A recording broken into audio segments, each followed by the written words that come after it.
প্ৰাণৰ শিল্পী জুবিন গাৰ্গদেৱৰ মৃত্যুৰ পাছত সমগ্ৰ অসমবাসী শোকত ভাগি পৰিছে আৰু অসমৰ প্ৰত্যেকটো পৰিয়ালে আচলতে পৰিয়ালৰ এজন সদস্যক হেৰুৱাৰ নিচিনা পৰিৱেশৰ অনুভৱ হৈছে। ঠিক তেনে সময়তে কিছুমান মানুহৰ কৰ্মকাণ্ড দেখি আচলতে অত্যন্ত আমি স্তম্ভিত হৈছোঁ, অত্যন্ত আচম্বিত হৈছোঁ। অসমৰ বিভিন্ন অঞ্চলত, গুৱাহাটীকে ধৰি বিভিন্ন অঞ্চলত বিভিন্ন বাৰ, বিভিন্ন পাব, বিভিন্ন ৰেষ্টুৰেণ্টত ডিস্কো ডিজে আদিৰ সমাহাৰ ঘটাই উদ্যান নৃত্যৰ দৰে বিজতৰীয়া সংস্কৃতিক পোষকতা কৰি তেওঁলোকে বিভিন্ন ধৰণৰ আচলতে এনেকুৱা ধৰণৰ ডিজে নাইটৰ আয়োজন কৰিছে, যিটো কথাত আচলতে অসম সেনাই আমি কোনো কাৰণতে সহ্য কৰিব নোৱাৰোঁ। আমি স্পষ্টভাৱে অসম চৰকাৰক আহ্বান জনাব বিচাৰিছোঁ, অসমৰ সকলো মানুহে আচলতে মানসিকভাৱে অস্থিৰ হৈ আছে।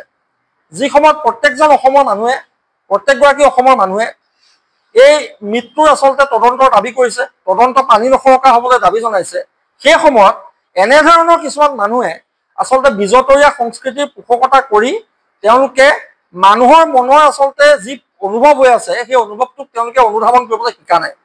গতিকে আমি অসম চৰকাৰক দাবী জনাব বিচাৰিছোঁ, এনেকুৱা ধৰণৰ যিসমূহ পাব আছে, এনেকুৱা ধৰণৰ যিসমূহ বাৰ আছে, এই পাব আৰু বাৰসমূহৰ ওপৰত বিহিত ব্যৱস্থা গ্ৰহণ কৰিব লাগে। অন্ততঃ তেখেতৰ আদ্যশ্ৰাদ্ধ সমাপ্ত নোহোৱা পৰ্যন্ত সকলো এতিয়া বন্ধ ৰখাৰ ব্যৱস্থা গ্ৰহণ কৰিব লাগে। কোনো কাৰণতে এনেকুৱা উদ্যান নৃত্য ডিজে বজাই উদ্যান নৃত্য কৰি বিজতৰীয়া পৰিৱেশ সৃষ্টি কৰাৰ আচলতে ইয়াত পৰিৱেশ ইয়াত ৰচনা কৰিবলৈ দিয়া কোনো কাৰণতে নহ'ব। তাৰ লগে লগে আমি অসম সেনাই অহাকালিলৈ আমি প্ৰত্যেকখন জিলা সমিতিৰ জৰিয়তে প্ৰত্যেকগৰাকী অসমৰ প্ৰত্যেকখন জিলাৰ প্ৰত্যেকজন জিলা আয়ুক্তক আমি স্মাৰকপত্ৰ প্ৰদান কৰিম। আমি চৰকাৰক আহ্বান জনাইছোঁ যে চৰকাৰে শীঘ্ৰে যথোচিত ব্যৱস্থা গ্ৰহণ কৰক। আৰু তাৰ লগে লগে আমি সকলো পক্ষকে এটা কথা আহ্বান জনাব বিচাৰিছোঁ, বৰ্তমান শোকাকুল পৰিস্থিতিৰ প্ৰতি সংবেদনশীল হৈ তেওঁলোকে এনেকুৱা ধৰণৰ কাৰ্যসূচী, এনেকুৱা ধৰণৰ অনুষ্ঠান বাতিল কৰক।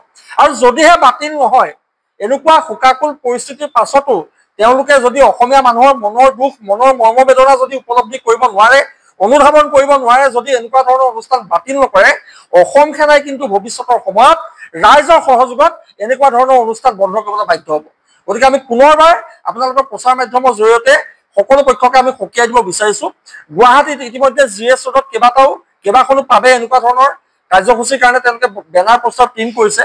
আমি স্পষ্টভাৱে তেওঁলোকক ক'ব বিচাৰিছোঁ, অনতিপলমে তেওঁলোকৰ এনেকুৱা বিজতৰীয়া সংস্কৃতি তেওঁলোকে বাতিল কৰক। কোনো কাৰণতে এনেকুৱা সংস্কৃতি আচলতে হ'বলৈ দিয়া নহ'ব। সকলো মানুহ শোকত ভাগি পৰিছে। এই শোকৰ সময়ত এনেকুৱা ধৰণৰ আচলতে তামাচা নৃত্য, উদ্যান নৃত্য কৰি পৰিৱেশ আচলতে বেয়া দিশত ঢাল নোখোৱাবলৈ আমি সকলো পক্ষকে সকীয়াই দিছোঁ। আপোনাৰ সপোনৰ ঘৰখন কেনে হ'ব?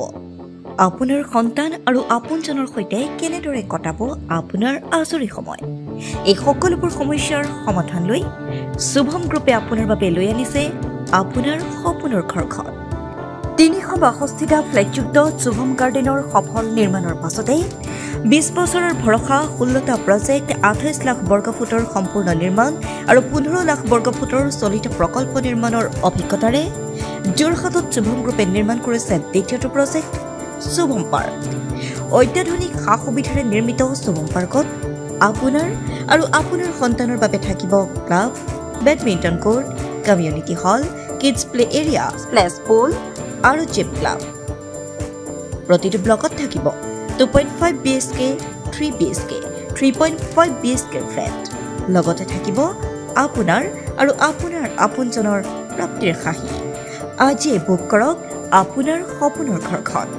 যোগাযোগ কৰক 6000330101 নম্বৰত। আমাৰ ঠিকনা সোণাৰীগাঁও, তৰাজান, যোৰহাট 785001। 6000ৰো অধিক বাসিন্দাৰ ভৰসা শুভম গ্ৰুপ। যোৰহাটৰ প্ৰথমখন NABH স্বীকৃতিপ্ৰাপ্ত চিকিৎসালয় AJ নাৰ্ছিং হোমত নৱসংযোজন কেটলেব।